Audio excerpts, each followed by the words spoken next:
Hello and welcome to my channel. I am Zodiac Bandit, and today we're going to be recapping episode 46 of Campaign 3 of Critical Role. I'm excited to get into this one. It was a fun episode.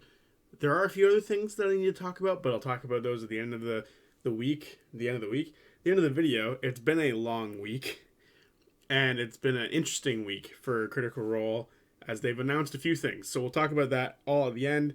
For now, I'm going to recap it, and then we'll get into the juicy news at the end, like I said. So, let's get into the recap. We start in the Feywild at the home of Mori, Fern's hag grandmother. There are small lanterns lighting the twisted tree.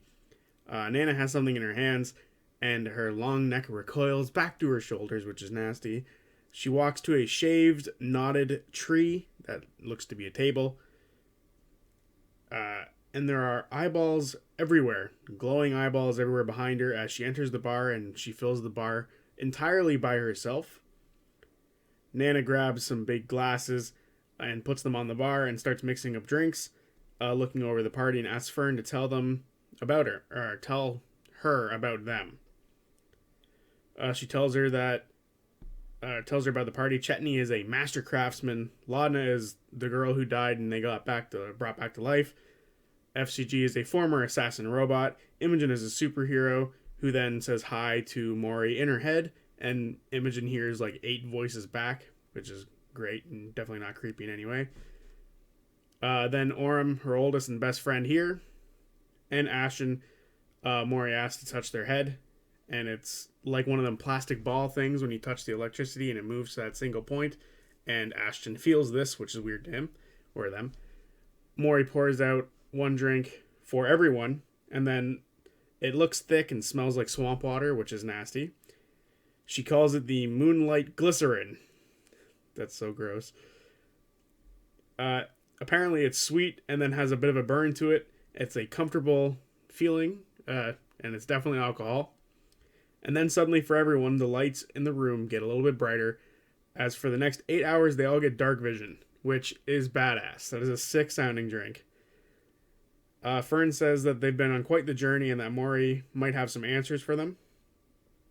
Fern says that she missed Mori and Mori missed her as well. Mori asks before they start that she needs to change the music.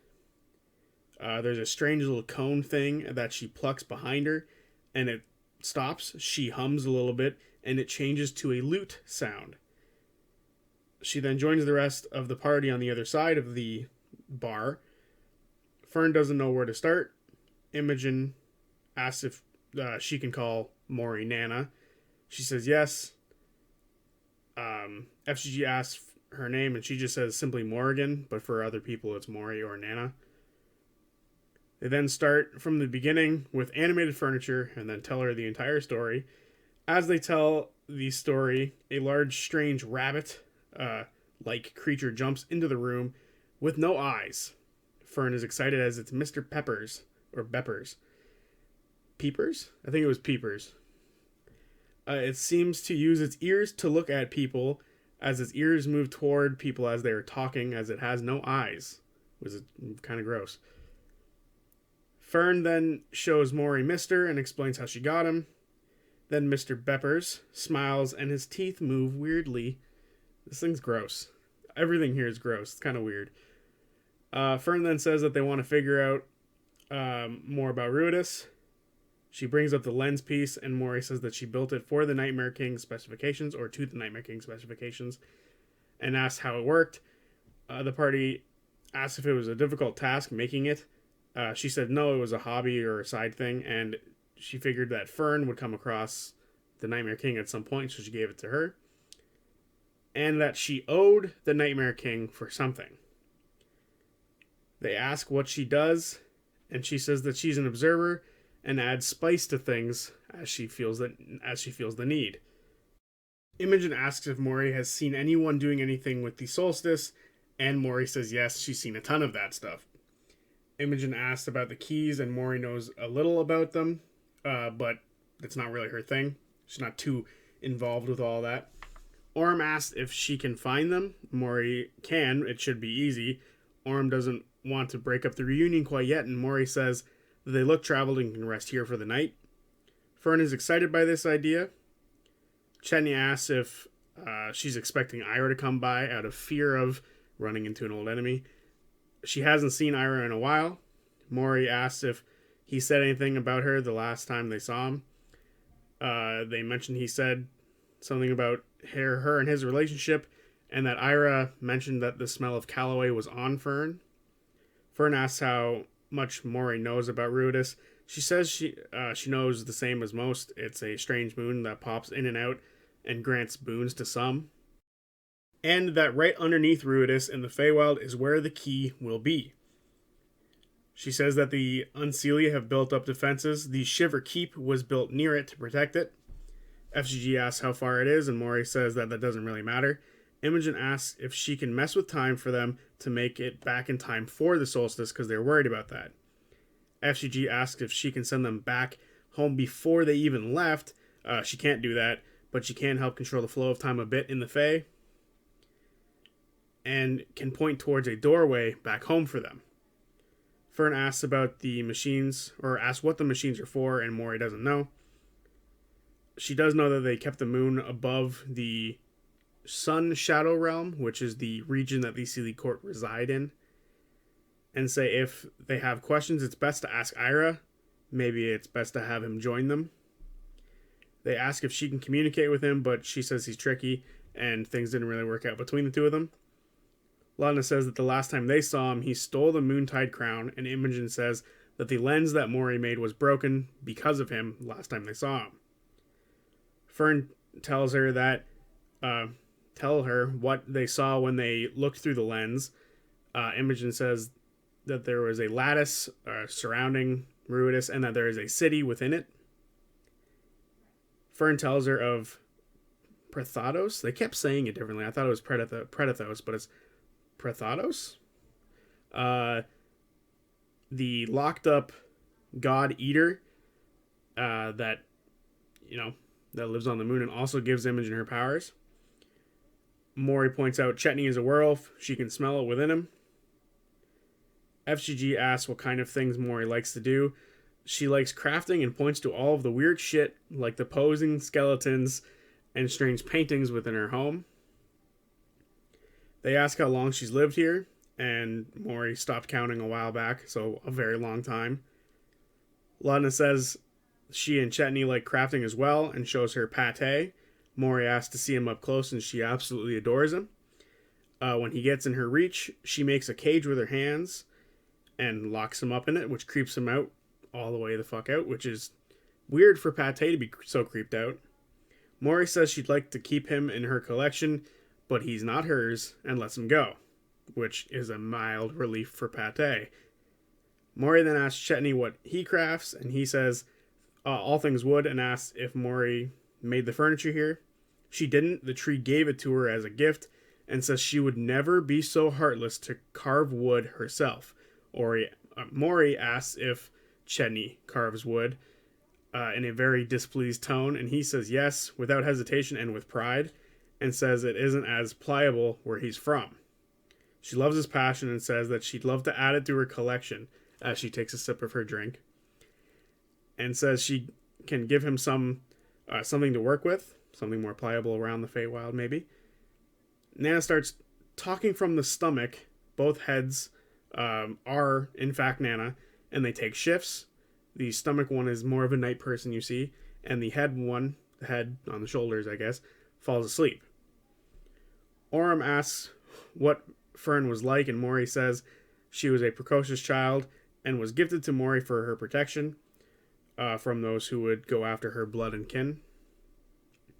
Fern asks if she was a gift or a favor. Mori doesn't recall, but it's been a while since she thought about the details. She says that she was just keeping her safe. She did the same with her mother. She's a protector of things she fancies, so it wasn't really a favor to her. But she can check, and stands up and goes to leave the room and turns and tells Fern to show them around. Fern says she'll take them to her room first. Imogen and Fern tell everyone what they learned at the seminary, which they don't roleplay because they know it already due to the magic known as metagaming. Thank you, Sam, for saving us of that same conversation again. Fern leads them around, and they see one branch leads to a cage-like hut that is about 3 stories tall. This is Nana's collection room. Further up the tree is a cubbyhole that leads to Fern's room. There's fabric swathes and feathers everywhere, and the curtains are made of skin that Fern painted to look nice. There is also more creatures on the ceiling that Mori can make sing for Fern when she is sad. There's a big window with a mesh cage in front of it for safety reasons, obviously. Definitely not to keep her in or things out. Definitely to keep her in. Out the window, you can see the swamp and the forest, and a aerial view of the Harrow Call Fen and the peak of the needle-thin Teeth Mountains with a red glowing orb resting just near the peak, which is way too low for Ruidus to be sitting. Imogen asks what kind of creature the skin curtains were made from, and Fern doesn't remember, but they did the entire process to make it last a while. Fern is very happy that Mori left her room just the way it was. Orm wants to see the collection room. Fern can ask, and they make their way back to it. Chetney says Fern doesn't normally ask for permission, but Fern says that she respects her elders with a big-ass grin on her face. She takes them to the collection room, and Fern knocks on the door. It immediately opens, and Stomach Nana has goggles on her face and asks what they're up to. Fern asks if they can see the room, and Mori says yes, very quickly and not for very long. And as they enter, there are tons of shelves with hundreds of jars, chests, figurines, stretched skin, and faces, which is nasty, and then dead fairies on cork boards. This is a collection of nightmares. They ask Mori what she is most proud of, and she says she is most proud of a lot of things in here. They also ask how she collected all this stuff, and she says that they all come to her.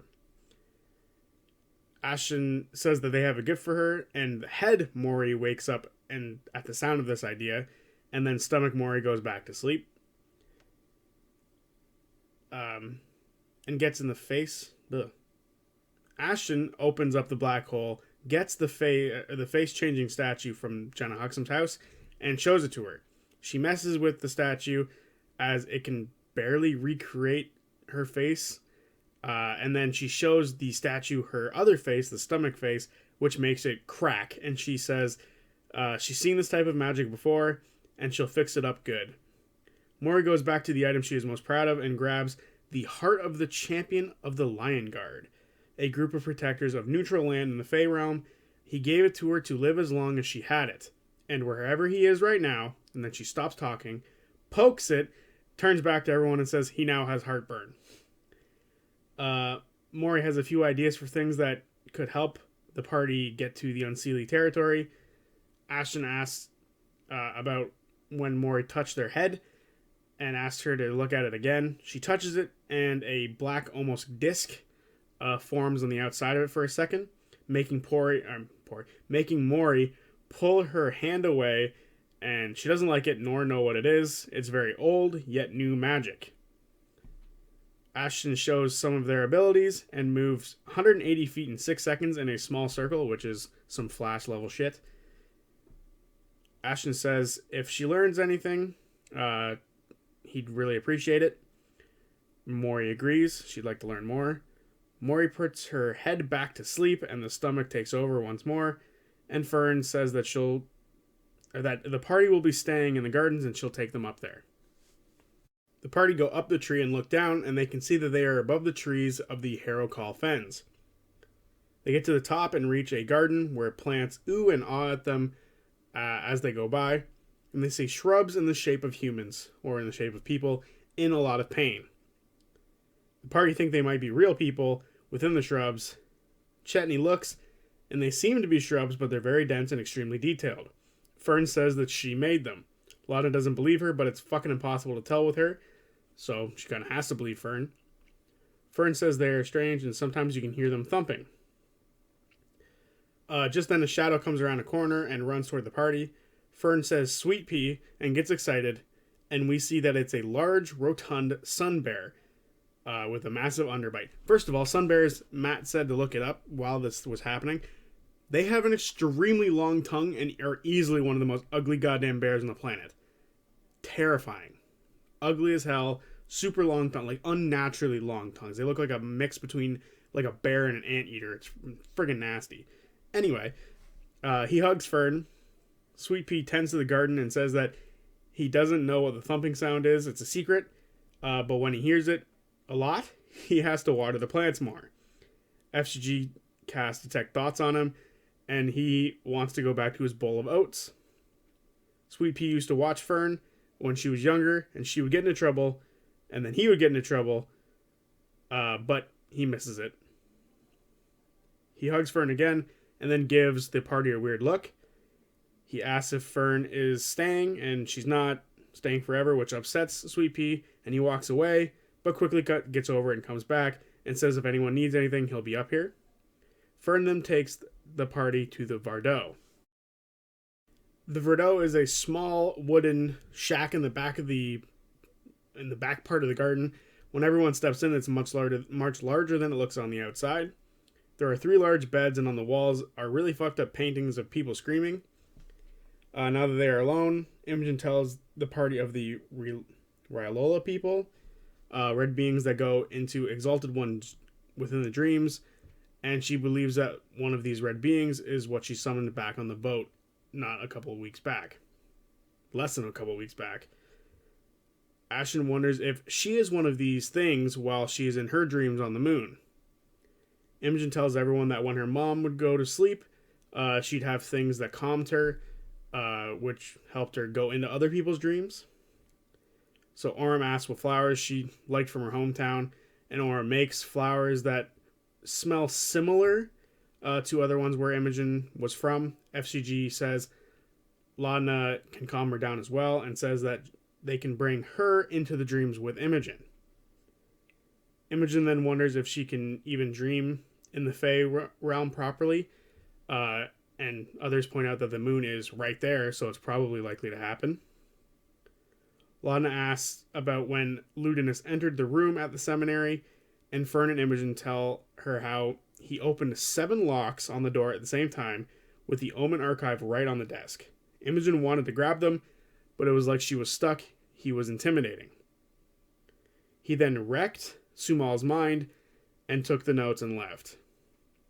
Fern notes that he is not a Ruidus born, as he seemed very jealous of Imogen. Imogen says that it's weird that the enemy make good points. Are all the gods that great anyway? FCG wants to learn more about the gods almost despite the enemy. Laudna wonders what would happen if the gods were to be gone. Would new people rise to their place?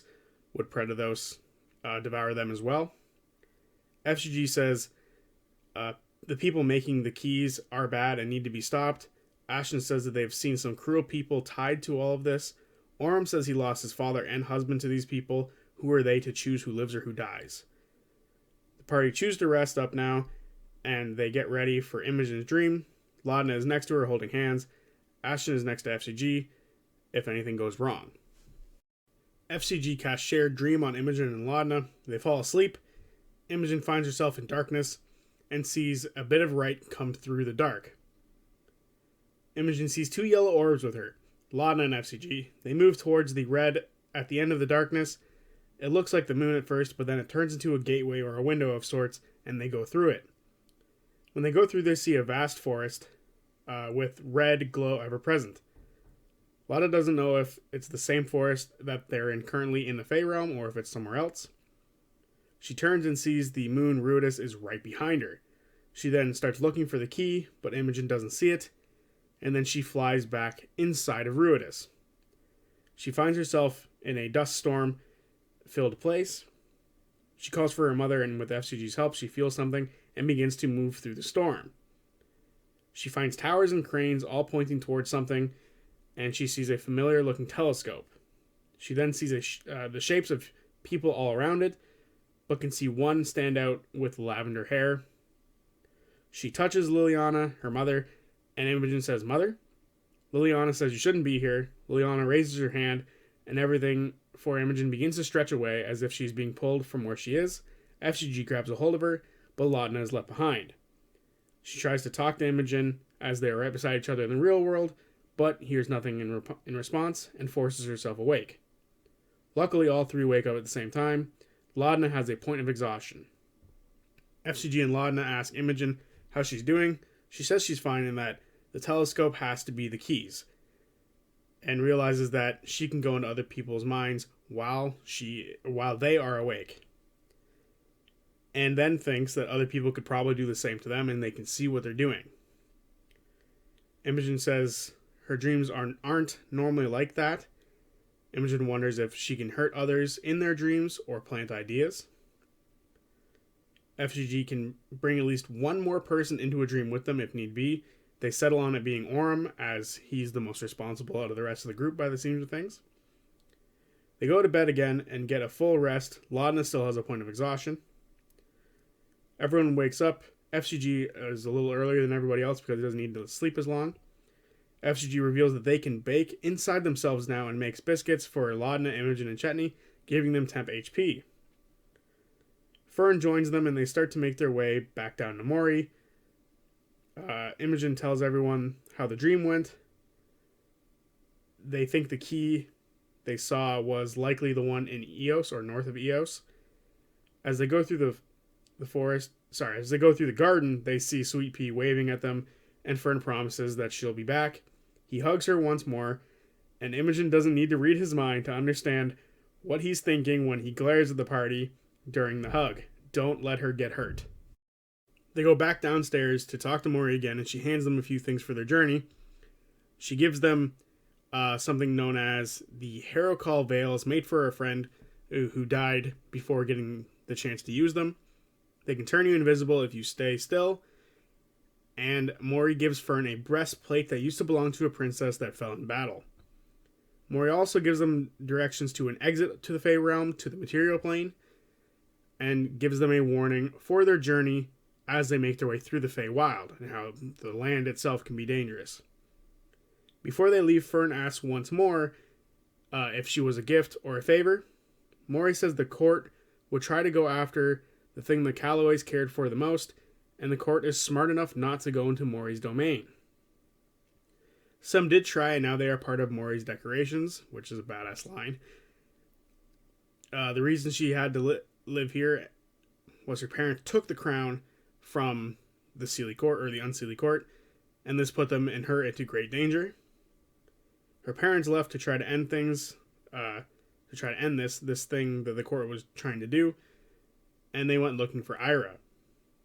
Fern stayed to be safe, so if her parents were found, she'd still be alive. Mori says that she doesn't have to go, and Fern can stay. Fern says that she has to go. It's too much fun. She's gotten into a lot of trouble, and she's enjoying it, and she'll be back because this is where she wants to retire when she's done. Mori is happy with this and knows Fern can find her way back here now. Fern thanks Mori for everything and kisses both faces. Fern asks Mori to feed Bumpers and to tell Dr. Nesbitt she says hello. Mori says if they see Ira, tell him he's an ass. Mori will be watching, and the party set out towards the key. As the party leave the manor grounds and make their way into the swamp, Orm hears a flapping sound. A bird flies near them and lands on a tree. This makes FGG scream, and then it makes the bird scream. The bird is an owl. Fern calms everyone down and is very happy to see Dr. Nesbitt. He joins them for a while as the party keep moving. The party asks what Dr. Nesbitt is good at. He says company and conversation. He also reads a lot of books but doesn't remember anything about any of them, but knows that it's intelligent to say that I've read a lot of books. Fern introduces Mr. Nesbitt, and Mr. isn't happy about it, and Nesbitt is extremely jealous of Mr. as he took, obviously, Nesbitt's place. Fern encourages him that he hasn't been replaced, just also there's another shoulder. As he tries to get close, Mr. gets really pissed off and aims his gun at Nesbitt. This forces him to back up. Once the party realize he won't be helpful for stealth, they ask Fern to send him back for their and his safety, and he understands this and flies off. Fern says that he will likely find his way home. As they reach the base of a hill, they hear hooves clopping in the swamp. They see in the distance the shape of horses, and they choose to hide. FGG rolls a natural 1 and hides next to what seems to be a steam spore, and is burned by it, which alarms the horses off in the distance, and they turn back towards the party. They reveal themselves to be centaurs. One takes aim at FGG, and speaks in Elvish, but no one knows the Elvish language in this game. How is that possible? There's 3 languages that I swear to God every D&D party needs to pick up. Obviously Common, it's impossible not to pick that up, so it's not one of them. There's Elvish, Dwarvish, and I would say most of the time you'd be good to pick up Draconic. Those are the 3, in my opinion, you always have to pick up. How do they not have Elvish? Like, those are like super common races and languages. The fact that none of them have it is astonishing. FCG tries to cast tongues to speak to them, but it shoots at FCG and misses.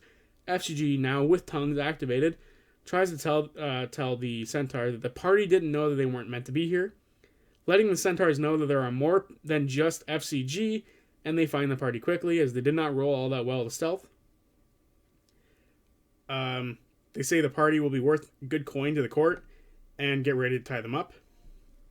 At this point, the party think it'll be a good idea to get caught as they want to go to the court anyway, but they realize it might not be to the exact location they want to go. The Centaurs try to throw a bag of some kind of dust.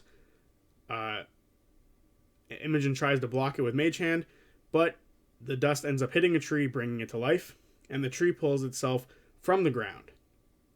Imogen casts command on the Centaurs to don't. That is the literal command. Don't.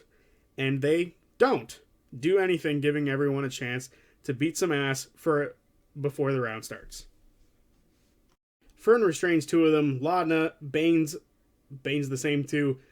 FCG summons a spiritual weapon and smashes one of them. Chetney pulls out the scythe and casts Shatter on them. Ashton gets a good roll for their rage and does some good damage. Orem tries to pull the bow out of one of them or one of their hands, but isn't able to. And then Imogen casts Dissonant Whispers on 2 of them. This round messes most of them up bad, and the next few rounds go by without much difficulty for the party as Ashton, Chetney, and Orem beat the absolute piss out of the tree, killing it. 2 of the Centaurs are knocked out, and the last one tries to flee, but is hit by a Witch Bolt, Scorching Ray, and 2 Eldritch Blast combo, blowing him to smithereens. They look at the Centaurs and try to figure out if they work for the court or if they just do some side jobs for them. They see that they likely aren't with them, but are likely under contract to, do things in the passing time. Ashton chooses to snap their arrows, and the party head out. Imogen used a sorcery point to be able to help kill the last Centaur, and the stone that she has went off, giving some wild magic effect, making fog come out of her mouth uncontrollably for the next hour, giving them some sort of stealth, but she has to keep her mouth open, which is hilarious, and that is where the session ends. So, overall, that was a really fun episode. I really enjoyed it. I loved seeing all the creepy shit in Mori's house. I loved learning a bit more about Mori and Fern's relationship. I love seeing all the creatures that lived within this house with Fern and Mori. Very fun. Ton of interesting things coming up. I am getting tired of the constant repeating of information. I've said it before in the past, and and I'm so happy that Sam actually did the whole we already know all this through metagaming thing before. That was perfect and exactly how I felt about this. They don't need to role play the information giving part every single time, which I admire that they do. I think it's great and very consistent and very real, but we don't need to see it again, and neither do they. They all know it. They all wrote stuff down as they were listening, so if they could tone that back, I would love it. But overall, I really enjoyed this. Tons of fun. Loved seeing all the stuff at Mori's house. The tree is sick. The whole different levels and stuff.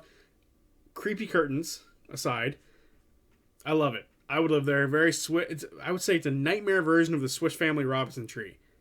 If you don't know what that is, go watch that movie. It's fantastic. But overall, fun episode. Really enjoyed it. I liked the Centaur fight, even though I glossed over it a little bit, but it was really quick. When you really break it down, I was writing it all down, I'm like, there's not enough here for me to really write all this down, because it was a curb stomp. They destroyed them. They very rarely got hit. So it was very much something that I can just gloss over as they beat the fuck out of these Centaurs. So, yeah. Great episode, fun episode. Loved all the creatures. Very fun. Now on to the juicy news from earlier this week that I've been wanting to talk about for a little while. First of all, Marisha is fighting on one of these creator clash things, these boxing events. That's really cool. As somebody who is a mixed martial artist myself, I train 4 to 5 times a week in mixed martial arts, Muay Thai, Jiu-Jitsu, boxing. And for me, I am excited to see more creators get into this stuff. At first, like you hear about all these creator or YouTube boxing things, and it is what it is. They're not very good. Most of them aren't, and I typically don't care and pay attention to most of them. But when I'm invested in one of the YouTubers or one of the people who are involved, I typically watch. So I will probably watch Marisha's fight, and I'm excited to see how it goes. Win or lose, that is very warrior-like to step into any sort of ring, cage, whatever. I had my own fight not too long ago, and it is quite the experience to do something like that. So it's really cool to see her stepping into it, and I admire everybody who does it. There's always a level of respect for those who step into the cage or into the ring. So that's really badass. But for the most important thing for me ever, I love this, it's great. Not the most important thing for me ever. They announced that they're animating the Mighty Nine. This to me is, everyone's like, oh, Vox Machina, Legend of Vox Machina is full circle. Not for me. Full circle is the Mighty Nine getting animated. That to me is full circle, because the Mighty Nine is where I truly started with Critical Role, like where I became a huge invested fan in Critical Role. I tried the original campaign because it was like, oh, I'll let campaign 2 finish and then I'll watch this one while it happens. I couldn't do it, so I ended up watching campaign 2 instead, and I fell in love with the characters, the story, everything that happened with it, and I'm so goddamn excited for it to be animated. I have tons of videos that are going to come out about this now because I'm so excited. I just made a These Moments Need to Be Animated video in case these moments were to ever be animated. But that video was more so these moments, if they were to animate the Mighty Nine or the Bell's Hells, these might not happen. So, personally, I'm going to make another animated, what portions or moments I'm excited to see, because I damn well know some of them will be animated. And I think I'm going to put I'm going to put out a video about my dream voice castings for X characters. So that'll be fun. So yeah, I'm excited for the Mighty Nine getting announced. Like I said, Mighty Nine is where I started watching Critical Role. So for me, this is huge to finally be able to feel what all the Legend of Vox Machina fans feel. Because I love Legend of Vox Machina animated series. I'm very excited and very happy for them that they've been able to do this. But I didn't connect to Vox Machina the way I connected to the Mighty Nine. And I won't lie, I don't cry often, or I don't get teary-eyed at people announcing things. When they announced this, I definitely teared up a bit. It's been a long time since I teared up at an announcement for something. I think it was Kingdom Hearts 3 was the last thing that got me the way that this announcement for the Mighty Nine did. So, super excited for this. So excited for the Mighty Nine getting animated. And yeah, can't wait to make a bunch of videos on it, because I'm excited. But it sounds like they're going to be a way off from even that coming out, because they still have the rest of this season of Vox Machina to come out. They have season 3 of Vox Machina to come out. So we're a way off from the Mighty Nine. So I'm just excited they announced it, because that's badass as fuck. Anyway, this has been a long outro. See ya.